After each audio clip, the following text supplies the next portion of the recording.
Pour commencer la séance, nous allons parler, je vais vous lire des témoignages et après chaque lecture, nous allons un peu discuter autour des enjeux. Okay. Le premier témoignage, c'est une femme qui a 58 ans. Elle a décidé de prendre un nouveau départ malgré la violence verbale, psychologique et physique qu'elle a vécue avec son mari. Ses cris de douleur pouvaient réveiller même les morts pour parler de l'intensité de sa douleur. Elle s'est mariée très jeune. Son père qui a décidé de la marier sans lui demander son avis alors qu'elle était encore mineure. Elle n'avait pas à lui demander son avis et le papa disait qu'il était bien placé pour savoir ce qui était bien pour sa fille. Juste après le mariage, les coups, les insultes ont commencé. Même quand elle était malade, son mari lui exigeait qu'elle fasse le ménage, la lessive, la cuisine. Et si jamais rien n'était fait à cause de son état, il se jetait sur elle furieux avec des coups de poing à la tête et au visage. Quelques mois après le mariage, le mari est retourné au Canada, la laissant avec ses beaux-parents. Et sa situation s'est détériorée encore et encore. Elle disait que son père lui demandait de supporter l'enfer dans lequel elle vivait. Il lui demandait de rester, de se calmer parce que bientôt elle allait rejoindre son mari au Canada. 2 ans plus tard, elle a reçu son visa d'entrée au Canada avec son fils aîné. Et pour elle, ce Canada qui est un pays de rêve, un avenir plein de joie et de bonheur. Dès ses premiers jours au Canada, son mari lui interdisait de sortir, de contacter sa famille, et elle passait ses journées en sanglots. Et dès qu'elle demandait à ce dernier si elle pouvait au moins prendre son enfant au parc pour respirer un peu d'air, il la battait à mort en l'insultant de tous les noms. Il a même confisqué ses papiers. Que faire, s'est-elle dit. Je ne connaissais personne. J'étais étranger à ce pays. Je ne connaissais pas la langue du pays. Je n'avais pas d'autre choix autre que supporter cette humiliation. Peut-être, se dit-elle, mon mari va changer. Bien sûr, il va changer. J'étais très convaincue. Je ne savais pas pourquoi. Ainsi, je faisais ce qu'il me demandait. Pour un oui ou pour un non, elle était battue. Elle s'est dit qu'elle allait rester, que le fait de rester dans cette prison lui était devenu impossible. Alors, un jour, alors que son mari était au travail, elle a pris son courage à 2 mains pour sortir de la maison avec les enfants. En rentrant, devinez que son mari était là, qui l'attendait. Dès qu'elle a franchi le seuil de la maison, il a basculé avec un coup de poing au visage devant ses enfants qui criaient. Elle aussi, elle criait pour attirer l'attention des voisins. Mais ce dernier a réussi à la boucler, à l'enfermer dans une chambre, tout en mettant les enfants dans une autre chambre. Il a déchiré ses vêtements avec une violence incroyable et après l'a violée. Plus tard dans la nuit, toute nue sur son lit, les mains attachées, il demandait à la femme de choisir entre un couteau pour couper la gorge ou bien une corde pour l'étrangler. Je criais si fort, dit-elle, que les voisins ont alerté la police qui est arrivée en quelques minutes. Là, j'ai dénoncé les abus dont j'étais victime au quotidien. Une procédure de divorce fut entamée ainsi qu'une plainte pour voie de fait. Je n'ai fait ça toute seule car je ne connaissais pas les lois canadiennes. C'est au centre de police qu'une femme s'est présentée en français. Elle est venue me voir pour me demander si j'avais besoin d'aide. Et cette personne, ce sont mes prières qui m'ont aidé à la rencontrer. Elle m'a aidé à trouver un centre d'hébergement pour femmes qui subissaient la violence pour moi et mes enfants. Et à partir de ce centre, tout était parti. Des personnes du centre m'ont orienté vers plusieurs services pour femmes en difficulté comme moi. Et elle a eu droit à un avocat francophone. Elle dit, incroyable, pendant toutes ces années où j'ai été traitée comme moins que rien, je pensais être la seule à vivre ce cauchemar, la seule être dans l'enfer avec mon accord, car longtemps je n'ai pas pu mettre fin à ces abus. J'étais donc victime. Malheureusement, je sais que je ne suis pas la seule et je sais que chaque jour, il y a des centaines de femmes qui souffrent en silence. Et moi, je n'ai qu'une chose à faire, dénoncer. Je ne connaissais aucune loi sur les droits de la famille et je ne parlais pas anglais et j'avais très peur de perdre mes enfants, mais mon avocat m'a expliqué la procédure.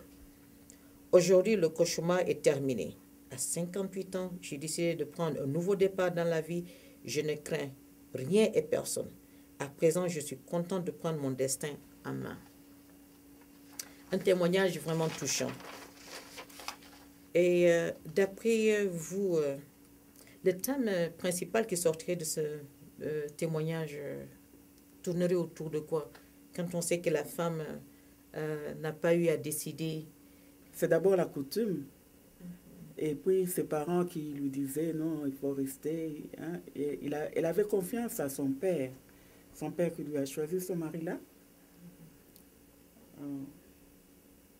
Et malheureusement, il a attendu longtemps pour se décider.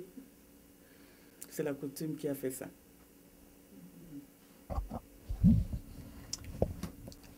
Oui, vous avez parfaitement raison, c'est le mariage forcé. Et pas mal de nos femmes se trouvent dans cet engrenage de mariage forcé. Et une fois dans le pays d'hôte, le pays d'accueil, puisque ce mariage n'était pas consensuel, les femmes parrainées francophones se trouvent prisonnières parce qu'à un moment, ils disaient qu'elles se sentaient comme étant dans une prison. N'est-ce pas? Quelqu'un a un commentaire? Moi, ce que je peux ressortir de là, c'est l'ignorance aussi, parce qu'il y a aussi un problème de l'ignorance là-dedans. La femme ne savait pas exactement ses droits, la femme ne connaissait pas ses droits. Parce que si c'était une femme qui connaissait ses droits, de la première réaction de la violence de son mari, même pour le parent, elle pouvait faire quelque chose. Mais l'ignorance a fait qu'elle puisse se taire, qu'elle puisse endurer, et ce n'est qu'après qu'elle s'est découverte. Donc l'ignorance aussi nous tue. Quand cette femme-là, elle peut avoir la connaissance d'aller chercher de l'aide, mais la peur d'aller pour que le mari ne lui donne pas trop de problèmes, elle a vraiment peur pour aller exprimer tous ces sentiments-là qu'elle ressent. Mais pour moi, c'est vraiment, la peur existe aussi. Effectivement, la femme disait qu'elle avait peur de sortir puisqu'elle ne connaissait pas d'abord les lois, comme Madame Faustine le disait, les lois du pays. Elle ne comprenait pas la langue, donc elle se sentait démunie. Elle avait aussi peur parce que quand on ne sait pas où mettre le pied, on hésite, on a peur. Quelqu'un d'autre aurait un autre commentaire? Oui, comme je le disais, au niveau de l'immigration, ce sont des thèmes qui ont été portés à l'attention de l'immigration pour souligner les femmes parrainées, les enjeux qu'elles rencontraient une fois dans le pays d'accueil. Et c'est un témoignage qui est vraiment très poignardant, en est un fait. Et malheureusement, comme elle a eu à le dire, il y a pas mal de femmes qui vivent cette situation aussi et qui se sentent obligées de supporter. Et vers la fin, nous allons un peu toucher les différents règlements qui ont eu à être apportés au niveau de la loi pour ce qui est du parrainage. Je vais vous lire le deuxième témoignage et après, on va un peu discuter des enjeux et tout. Cette dame est arrivée au Canada dans les années 2000. Son but était de faire des études, d'aller le plus loin possible, car c'était le rêve de sa défunte mère qui lui répétait chaque jour, matin et soir, « Ne sois pas comme moi, ta mère. Les grandes études vont faire de toi une femme libre. » La violence conjugale est très répandue chez nous. Ruée de coups de poing sur la tête était le quotidien de ma mère. Je ne l'ai jamais vue se plaindre. Mon père faisait d'elle son ballon de ping-pong, ainsi que l'autre femme. Que faire avec 6 enfants, se demande-t-elle. Où aller dans un pays comme le nôtre, disait ma pauvre mère. Il faut juste souffrir, se taire. C'est lui l'homme de la maison et moi, je ne suis qu'une femme, retenez bien. Pour ma mère et moi, réussir les études était notre seul objectif. Une fois les études terminées, une autre page commença pour moi, celle de trouver du travail et au même moment, j'ai fait la connaissance de M. X qui était de notre pays, d'un pays voisin. Je tomba amoureuse de lui. Je voyais en lui un homme charmant, gentil, compréhensif. Rien à voir avec le genre de mon père. Il n'y avait aucune raison d'avoir peur parce que j'avais beaucoup de projets d'avenir. On avait tout pour être heureux. Je savais qu'en me mariant avec lui, je ne savais pas, pardon, qu'en me mariant avec lui, je signais un contrat avec le diable en personne. La première gifle est venue 15 jours après le mariage pour une raison dont je ne me rappelle même pas, tellement c'était pour une raison vraiment banale. Il faisait tout pour me rabaisser. Je savais qu'il avait un problème. Le fait que c'est une personne qui n'avait pas fait d'études, mais je pensais toujours que la situation allait s'arranger. Malheureusement, je me suis trompée. Je ne savais pas que je l'avais épousé pour me détruire. Au départ, ça a commencé par une gifle pour des choses tout aussi bêtes. Pourquoi toujours? Pourquoi? Pourquoi tu as fait ça? Pourquoi tu n'as pas fait ça? Et tu es nul, tu ne sais rien faire, tu te prends pour qui? Ne crois pas parce que tu as fait des études que tu es plus intelligente que moi. Tu n'es rien. Il me faisait tellement peur au point d'être terrorisé, même par son ombre. Et quand il s'énervait, il n'y avait aucun moyen de lui échapper. Il me disait, « Ah bon, l'intellectuel ne s'adresse pas aux personnes qui n'ont pas fait des études comme moi. Mais là, c'est moi le plus fort. Tes études ne peuvent rien faire pour toi. Tu as perdu de longues années pour rien. » Il m'interdisait d'aller au travail et d'avoir des contacts avec mes amis. Il ne voulait même pas avoir d'enfants avec moi. Il se protégeait toujours. J'ai vécu avec lui 3 ans, car j'étais vraiment amoureuse de lui. Et je le suis toujours.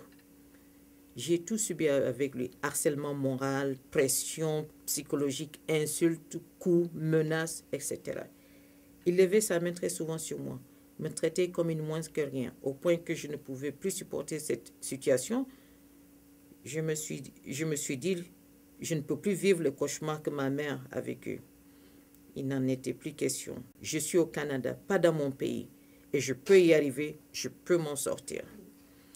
J'ai toléré l'humiliation, les blessures psychologiques, physiques pendant longtemps. Il faut agir avant qu'il ne soit trop tard. J'ai préparé mes affaires, mes papiers pendant que lui était au travail. Et c'est comme ça que j'ai quitté une autre province pour me retrouver à Toronto. J'ai eu le courage de quitter. J'ai retrouvé ma dignité de femme. Arrivé à Toronto, j'ai cherché un endroit pour me réfugier et j'ai eu des intervenantes des maisons d'hébergement qui m'ont aidé à trouver du travail et surtout un avocat qui a pris mon dossier pour la demande de divorce. Je n'ai pas déposé de plainte contre la violence. Je ne voulais pas qu'il se retrouve en prison car mon avocat m'a expliqué que la violence faite aux femmes au Canada est considérée comme un acte criminel. Depuis, je me sens libre et personne ne pourra m'enlever ça. Je suis devenue une femme heureuse. Je l'ai fait pour moi et surtout pour ma mère et pour toutes les autres femmes qui vivent la violence conjugale. Au moment où j'ai vécu cet enfer, je croyais que j'étais la seule. Mais depuis que j'ai osé parler de mon histoire, j'ai entendu et j'ai rencontré beaucoup de femmes victimes de violences conjugales. Et beaucoup d'entre elles sont devenues bonnes amies. Au début du procès, j'avais très peur de perdre ma liberté, nouvellement retrouvée, car je n'avais aucune notion ni sur les lois ni sur le droit de la famille. Mon avocat m'a expliqué la tenue des audiences, m'a préparé aux questions et surtout, il m'a expliqué les lois. Et ça m'a beaucoup aidé à reprendre confiance en moi, surtout que maintenant je suis en sécurité. Le Canada est le pays de droit, je n'ai plus peur. Témoignage encore touchant. Qu'est-ce que vous pensez de ce témoignage? Eh bien, moi, je dirais bravo à cette dame. Bravo parce qu'elle a su reconnaître ses droits et elle est sortie à temps. Parce que les hommes pensent qu'ils sont les dieux de ce monde. Les hommes, ils ne savent pas que dans le ménage, il faut l'attente, il faut l'amour pour la femme. Et quand ils épousent une femme, alors c'est le contraire de tout. C'est la bagarre, c'est tout. L'homme veut se faire valoir, l'homme veut se montrer qu'il est homme, qu'il est fort. Au moment où il gâche tout, quand il commence à battre la femme. Il est dit que quand un homme montre de l'amour, l'affection à sa femme, la femme peut lui donner tout. La femme peut tout lui faire, tout lui donner. Mais au contraire, bon, Donc la femme, moi je dirais bravo à cette femme, bravo, bravo. Et si les autres peuvent lire le témoignage de cette femme pour qu'ils puissent sortir du calvaire, ce serait bon. Je peux aussi aller dans le même sens que Madame Marie-Louise, parce que dans le premier témoignage, par exemple, j'ai parlé de l'ignorance. Par contre, quand on entend ces témoignages ici, on sent que la femme n'était pas ignorante du tout. Elle connaissait ses droits, elle savait à qui s'adresser, elle savait quoi faire. Parce que quand elle a pris la décision, elle n'a pas attendu son mari, mais elle l'a fait pendant que son mari était au travail. Par contre, l'autre ne savait rien, elle ne savait pas par où commencer. Mais celle-ci, au moins, comme quoi, quand on connaît, quand on s'informe, on peut toujours être sauvé d'une situation. Je vais poser une question. Pourquoi tous ces abus chez les hommes en Afrique? Parce qu'on entend toujours ces dires-là des femmes que les hommes d'Afrique, ils sont vraiment violents. Pourquoi? Est-ce une coutume ou de l'ignorance? Je me pose vraiment cette question parce que là où je sors, il n'y a pas... Les hommes il peut y avoir des bagarres entre femmes, entre mari et femme, mais pas juste vraiment en giflant la dame, en ne prenant pas la dame pour une quiconque. Je me pose vraiment cette question encore. Pourquoi est-ce que ça se fait toujours là-bas? Ce n'est pas seulement en Afrique. Moi, je connais d'autres pays où les hommes sont pires qu'en Afrique. Je ne sais pas s'il faut les citer ce pays-là ici, mais je ne crois pas. Il ne faut pas. Pire que l'Afrique. Ils prennent la femme comme un objet. Oui, comme tout le monde vient de le dire, je voudrais juste ajouter un peu en disant que la violence, ça vient de partout dans le monde entier. Il y a la violence, mais il faut savoir comment gérer cela. Comme maman vient de le dire, que c'est dans la prière que tout peut s'arranger. Moi, je vais aller plus de ce côté-là. Parce qu'on sait que la violence, c'est partout.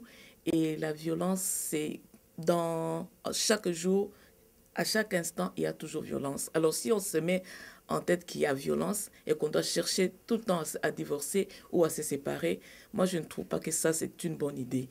Et la première des choses, deuxième des choses, dans le deuxième témoignage, j'ai trouvé qu'il y avait un manque d'amour.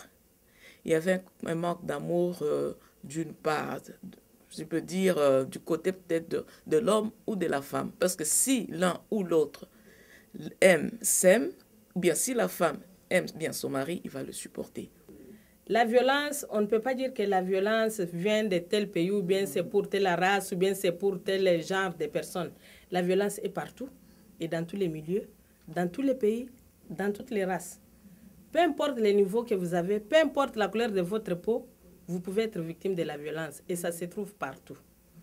Et de deux, je voulais ajouter quelque chose.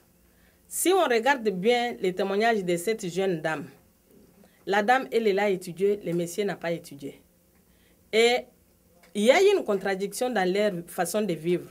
La dame veut des enfants et le monsieur ne veut pas des enfants. Pourquoi il se protège? Pourquoi elle a pris la femme en mariage? Parce que dans les coutumes, quand une femme se marie, c'est pour avoir des enfants. Alors la femme, ayant étudié ici, connaissant ses droits, elle a pris la décision de partir. Mais la base qui a poussé cette dame de partir, c'est les antivaleurs qu'il y a entre les couples. Les deux n'arrivent pas à se mettre au même niveau. Ils n'ont pas eu une même compréhension des choses. La dame ne pouvait pas accepter qu'elle est mariée et qu'elle ne puisse pas avoir des enfants. Elle a pris la décision de partir.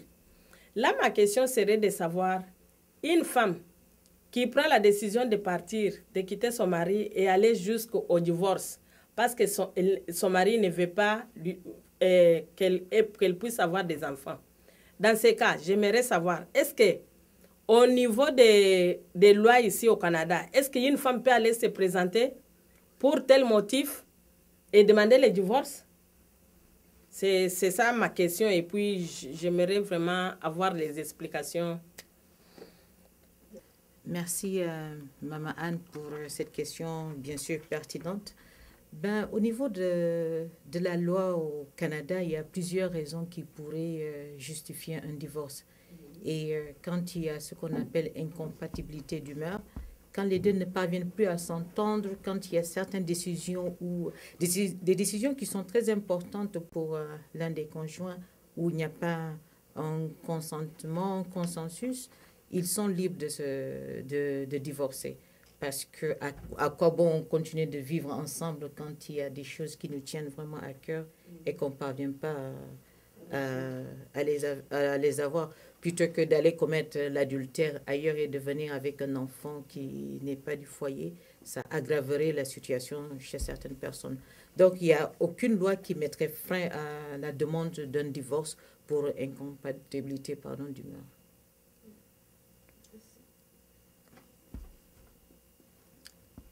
Qu'est-ce que vous en pensez? Vous aurez d'autres questions à propos de la loi de la famille sur une quelconque demande de divorce qui se basait sur le refus de l'un des conjoints d'avoir des enfants, ou bien que les deux ne parviennent plus à s'entendre parce qu'ils ne sont pas du même niveau? Moi, c'était toujours dans le deuxième témoignage, là, par exemple, quand j'entends le... Parce qu'on sent déjà, rien quand on parle de l'histoire, on sent déjà qu'il y a un problème de complexe avec le monsieur. Le monsieur n'a pas étudié, donc la dame a beaucoup plus étudié.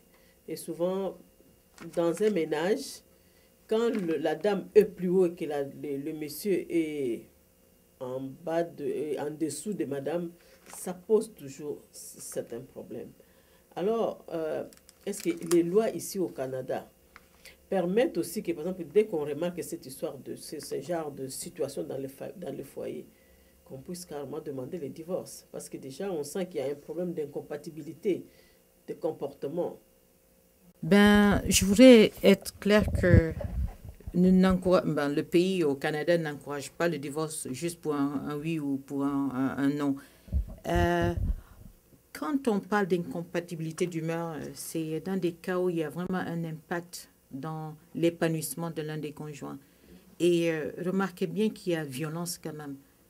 Et selon les lois canadiennes, dès qu'il y a violence, la violence n'est pas du tout tolérée au Canada, la violence conjugale, quel que soit bien sûr son statut ou bien sa race. N'importe quelle femme sur le territoire canadien a le droit de vivre une relation saine. Et qui dit relation saine, une relation dépourvue de violence et d'abus. Alors, dans ce témoignage, nous voyons qu'il y a l'abus. Non seulement il y a ce problème de caractère, si je puis dire, qui ne corrobore pas. Il y a cette question d'enfant qui n'est pas réglée. Le monsieur ne veut pas des enfants alors que la femme veut. Et il y a la violence. La violence, quelles que soient les raisons, il n'y a rien qui justifie la violence. Déjà, du moment où il y a la violence, ça faciliterait encore beaucoup plus. Et quand il y a cette incompatibilité d'humeur, quand les deux ne s'entendent pas, ils se séparent parce qu'à force de continuer à vivre, des problèmes s'accumulent. Et comprenez bien que ce n'est pas que le divorce est pris à la légère ou bien encouragé, parce que nous pensons que quand deux personnes se marient, c'est par amour et c'est dans l'espoir de vivre pour toujours jusqu'à ce que mort s'en suive. Mais ce n'est pas juste se marier pour demain avoir en tête qu'on se marie aujourd'hui, mais demain juste on divorce. Oui. Madame Marie-Louise, un commentaire? Oui, moi je voudrais savoir si par exemple la femme demande le divorce, c'est après combien de temps que le divorce lui sera accordé? Parce que dans d'autres pays, vous pouvez demander le divorce et ça peut vous prendre 5 ans pour avoir le divorce-là. Entre-temps, vous êtes toujours avec l'homme. Ça dépend du cas par cas. Il est très difficile de dire que vous demandez le divorce et au bout de 3 mois, vous avez le divorce qui sera prononcé. Ça dépend de la situation de la personne et des faits, des raisons qui sont mises à la cour. Quand on va à la cour de famille, déjà, il y a la demande de divorce. Déjà, c'est toute une paperasserie à remplir, à travailler autour. Il y a les audiences, les demandes qui doivent être faites. Il y a nous sommes francophones, il faut d'abord être sûr que nous avons un juge francophone. Et très souvent, c'est à la cour de Shepherd, 47 Shepherd. Et c'est là où il est beaucoup plus facile de trouver les juges francophones. Cependant, nous en avons sur University and Jarvis. Et ce sont des cours qui sont très, très, très surchargés. Donc, avoir même une audience, ça pourrait prendre du temps, surtout aussi quand il s'agit d'un juge francophone qui sont super chargés par des cas aussi. Déjà qu'ils siègent au niveau francophone et au niveau anglophone. Et donc, je dirais qu'il n'y a pas vraiment, je ne peux pas donner une période limite, dire que vous faites une demande de divorce, par exemple, le 1er avril, et soyez sûr que au mois de juin ou bien d'août, où vous aurez le divorce qui sera prononcé, parce que le processus est assez long. Ça demande beaucoup de temps, beaucoup de papiers à remplir, ça demande de l'argent et c'est astreignant aussi. Parce qu'il y a beaucoup, beaucoup de preuves à rassembler. Et le divorce ne se prononce pas juste comme ça. Il y a aussi cette période de si je peux dire, probation, qu'on permette au couple de bien réfléchir avant d'arriver à ce stade. Il y a cette médiation qui est beaucoup plus encouragée au niveau de la cour aussi. Oui.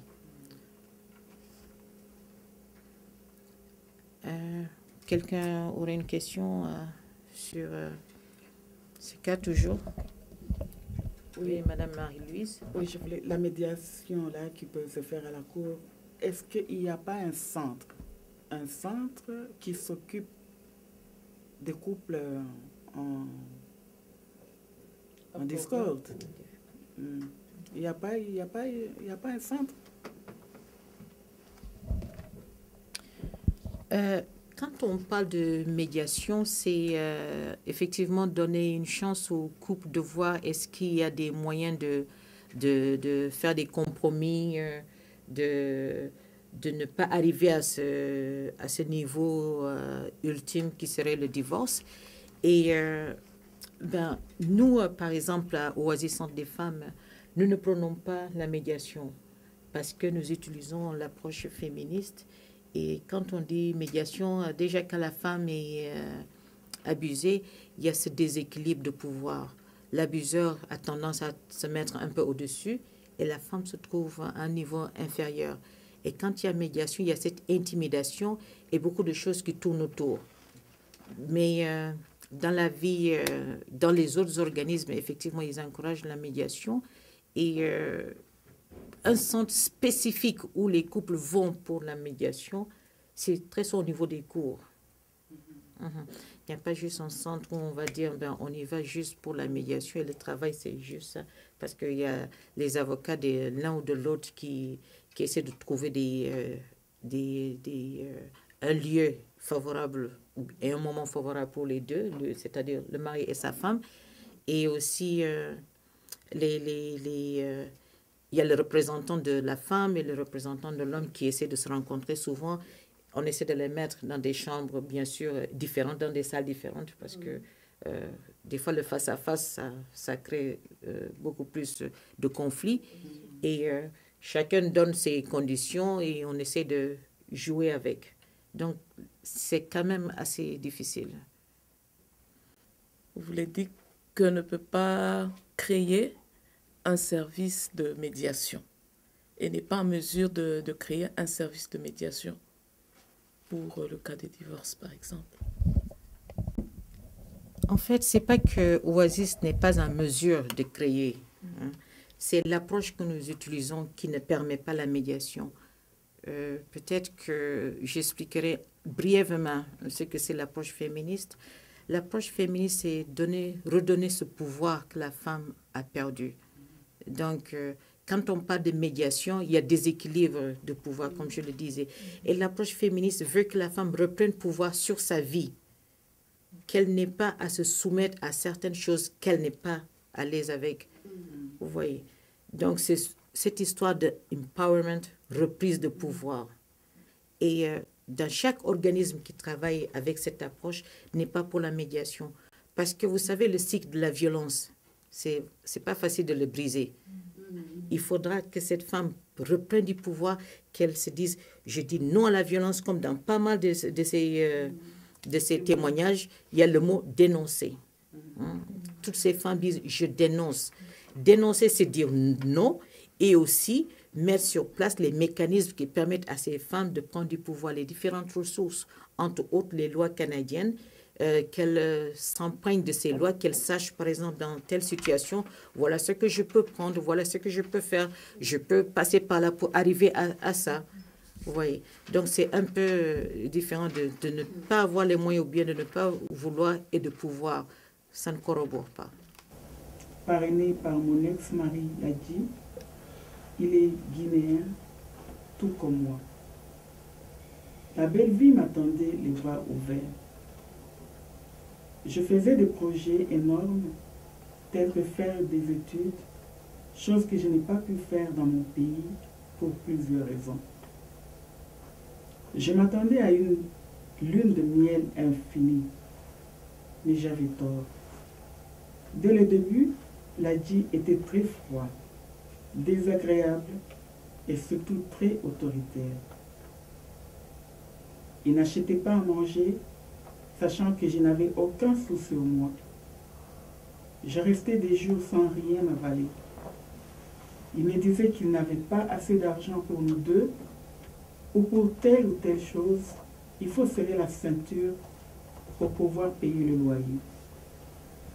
Il m'interdisait de regarder la télévision, car pour lui, cela consommait de l'électricité, et au Canada, l'électricité coûte cher. Le fait que je ne parlais pas anglais ne m'aidait pas du tout. Je restais à la maison des jours et des jours, sans mettre le nez dehors. Un jour, j'avais très faim. Je lui ai dit qu'il fallait qu'il m'achète à manger. Là, il s'est mis en colère. Il m'a cogné la tête au mur et le sang jaillit. J'ai paniqué. Que faire? Je n'ai pas de famille, ni d'amis. Il m'a expliqué que ça va être ainsi à chaque fois que tu oseras me parler d'argent. Le rôle d'une femme africaine est de maintenir son foyer. Ou bien tu repartiras d'où tu es venu. J'ai compris que je n'étais pas la bienvenue, mais pas question de retourner au pays. J'avais tellement peur de retourner au pays que j'ai subi l'impossibilité, battu pour un oui et un non. Il passait devant moi, il me giflait, il repassait, il me giflait. Une semaine après mon accouchement, je lui ai demandé de faire des courses. Là, il m'a battu avec une ceinture. D'ailleurs, elle était tout le temps avec lui, juste au cas où. Il n'arrêtait pas de me menacer qu'il allait retirer son parrainage si je disais quelque chose ou je faisais quelque chose. J'avais peur de retourner au pays. C'était impossible pour moi. Donc je subissais et je restais silencieuse.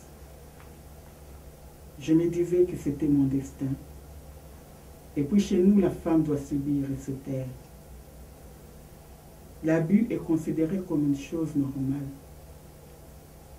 Même si je décide de partir, comment faire? Où aller avec un bébé? En plus, je n'avais aucune ressource. Je ne parle pas l'anglais.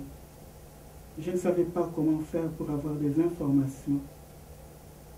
Il n'y a personne pour m'informer de mes droits. Je ne connaissais rien aux lois canadiennes. Si j'allais voir la police, comment vais-je communiquer en plus? Ils me déporteraient. Peut-être quand je n'ai toujours pas mes documents, comment vais-je faire seul si Ladji est déporté? Comment faire seul dans un pays comme le Canada, sans lui? Là au moins j'ai un toit avec mon fils, et surtout très loin de mon pays. et mon statut dépend de lui. Et la vie continue. Et la vie continuait ainsi. Pour moi, aucun changement, sauf mes papiers que j'ai eu là. Je savais qu'il ne pouvait pas me renvoyer au pays, mais j'étais vraiment coincé à vivre avec lui. Un jour d'été, j'ai demandé à Laïdi d'acheter des habits pour notre fils. Il s'est transformé en monstre et il m'a battu à mort. Incroyable, en quelques minutes, la police était là. Alerté par les voisins, il a été emmené au poste de police. Je suis resté 3 mois dans une maison d'hébergement. J'ai fait une demande d'aide juridique pour payer un avocat avec l'aide de plusieurs personnes que je remercie infiniment. J'ai obtenu une ordonnance de protection et j'ai entamé le processus de divorce. Chacun de nous a pris le chemin qui lui était destiné. Maintenant, je n'ai plus faim, je n'ai plus froid, je n'ai plus peur, j'ai enfin retrouvé la paix. Je vais juste préciser que la violence n'a pas de géographie, elle n'a pas de statut social, elle n'a pas de race, n'a pas de couleur. Et c'est beaucoup plus un mythe quand on pense que les Africains ou bien les hommes africains sont beaucoup plus violents. C'est aussi un mythe quand on pense que les femmes africaines souffrent beaucoup plus. Moi, au Oasis, je reçois des femmes de partout. Et vous serez vraiment étonnés, des femmes de partout.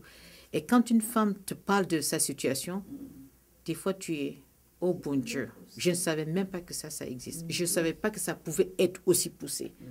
Donc, c'est juste, c'est bien que nous ayons cette table ronde aujourd'hui.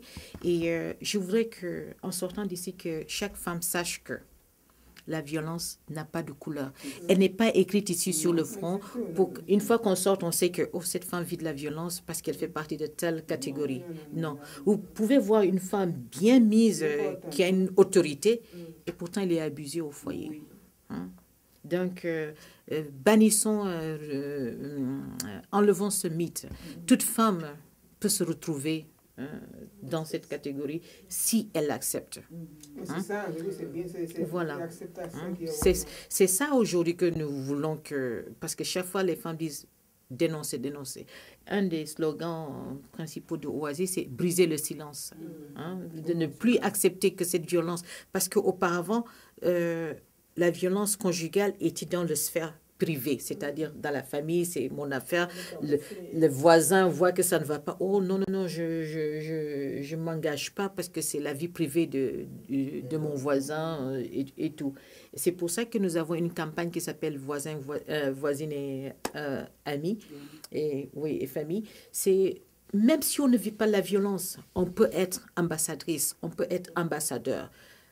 Reconnaître les signes avant-coureurs, les signes avertisseurs qu'il y a la violence chez telle personne et oser poser l'acte, oser approcher la personne. Il y a plusieurs façons d'approcher cette personne et l'encourager à aller chercher de l'aide parce que nous ne voulons pas qu'il y ait des victimes.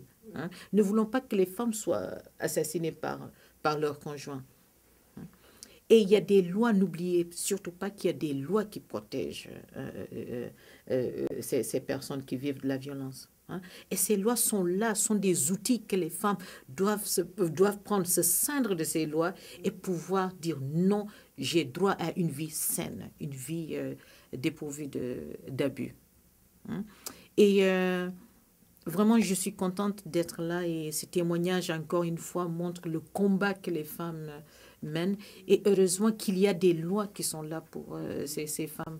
Donc, vous pouvez être des ambassadrices. Vous connaissez une femme ou bien même une nouvelle immigrante qui vient d'arriver, qu'elle vive la violence ou pas, mais qu'elle soit imprégnée de ces différentes ressources, de ces lois. C'est toujours bien d'être mise à la page, qu'il y a toujours des améliorations. Le Canada n'est pas un pays parfait. On ne peut pas dire que la violence conjugale est éradiquée au Canada. Non, c'est pour ça que les femmes, les activistes, les féministes sont toujours là pour lutter, pour que nous arrivions à un monde sans violence. Parce que si moi, ici, au Canada, je ne vis pas de la violence et que chez moi, au Sénégal, il y a une femme battue, déjà pour le monde entier, il y a quelque chose qui ne va pas. On ne peut pas parler vraiment d'épanouissement de la femme quand une femme d'un côté vit bien et de l'autre côté, elle n'a pas cet épanouissement. Nous voulons que les femmes, en général, partout où elles se trouvent, qu'elles puissent vivre épanouies, qu'elles puissent vivre une relation saine, hein, une relation qui dit non à la violence, qu'elles refusent. Et aussi une éducation à nos chers frères, nos chers pères, hein, nos voisins, nos amis, que l'épanouissement de l'homme dépend de l'épanouissement de la femme. La femme est le socle de la société. Et quand la femme souffre, il y a plein de maux, hein, que le genre humain va rencontrer. Et quand la femme est heureuse, c'est là où on arrivera à une société épanouie. Et le Canada, il y a toujours des femmes qui sont assassinées par leurs conjoints. Il y a toujours des femmes, vous ouvrez la télé, la radio, vous entendez une femme a été agressée sexuellement, une femme a été violée, une femme a été tuée. Donc c'est un combat que nous menons partout. Hein. Et mettez-vous en tête que le peu que Maman Faustine fera, ça a de l'impact. Ne minimisez pas le combat que vous menez, parce que c'est un combat de toute une chacune et de tout un chacun qui fait que la femme en général est épanouie. Merci beaucoup chacune. Je ne sais pas si chacune a un mot de fin. On va commencer par Madame. On félicite le Canada pour tout ce qu'elle fait pour la femme, parce qu'elle aide vraiment la femme, et surtout quand on essaie de parler de femmes qui viennent de l'Afrique, comme on venait de le dire tout à l'heure, quand j'essaie d'analyser tout ce qu'on vient d'écouter comme témoignage, on sent que c'est la plupart des cas, disons les 3/4 des cas, ce sont des cas qu'on trouve plus en Afrique. Ce sont des choses que nous, en Afrique, on n'a pas. Donc nous qui sommes ici, c'est à nous d'être vraiment des ambassadrices, de savoir que nous devons défendre le droit de la femme, et de chercher à découvrir ces mots-là, là où ça se trouve, et les dénoncer pour essayer de venir en aide à nos sœurs et ne pas les laisser dans l'ignorance. Savoir que malgré ceux qui sont en train de subir, mais il y a toujours un espoir quelque part. La femme ici au Canada se trouve dans de bonnes conditions parce qu'il y a beaucoup d'endroits où elle peut trouver de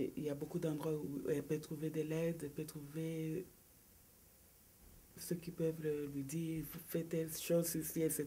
Oui, j'ai pas grand-chose à dire. C'est juste pour remercier le Canada pour la place qu'il donne aux femmes immigrantes surtout, car elles sont les bienvenues quand ils ont des problèmes, elles ont des ressources où trouver de l'épanouissement ou comment continuer à se défendre. Et en tout cas, bref, la femme au Canada est vraiment considérée. C'est un pays qui accepte tous les immigrants de partout où vous venez. Et dès que vous venez là, on vous donne de l'aide, on vous protège, vous avez des droits. Et je jette un gros coup de chapeau pour le Canada. Merci, bravo pour le Canada. Moi, je dirais que la femme est bien protégée et aussi bien gâtée au Canada. Puisqu'elle est vraiment entourée d'amour. On voit que la femme est vraiment prend la première place dans sa vie au Canada. Et il y a des fois qu'elle exagère un peu si elle voit qu'elle est vraiment bien protégée. Ça, je ne manquerai pas de le dire. Il faudrait même, quand elle est bien protégée comme ça, elle doit aussi se soumettre, savoir qu'elle n'est pas l'homme. C'est ce que moi je dirais aux femmes. Puisqu'il y a ceux qui exagèrent parfois. Oui, même si le mari est gentil, elle peut faire d'autres choses et aller accuser faussement. Et c'est elle qui va gagner. Ça, ce n'est pas bon. J'aimerais que la femme soit sage, comme ça ils vont bien éduquer leurs enfants. Puisque la séparation, là, ça cause des problèmes chez les enfants. Moi qui vous parle, je suis l'enfant des divorcés. J'ai beaucoup souffert. Et si je n'avais pas un père qui prenait la place de maman qui était déjà partie là, je ne serais pas ce que je suis aujourd'hui. Encore une fois, j'aimerais remercier toutes les mamans qui sont là autour de la table. Et rappelez-vous que décider de rester pour soi-disant les enfants et penser que parce qu'on divorce la vie de nos enfants, on risquerait de prendre un mauvais chemin. C'est pas vraiment vérifié. Il y a un cas qui s'est passé au Québec pas trop longtemps, une femme qui a décidé de rester.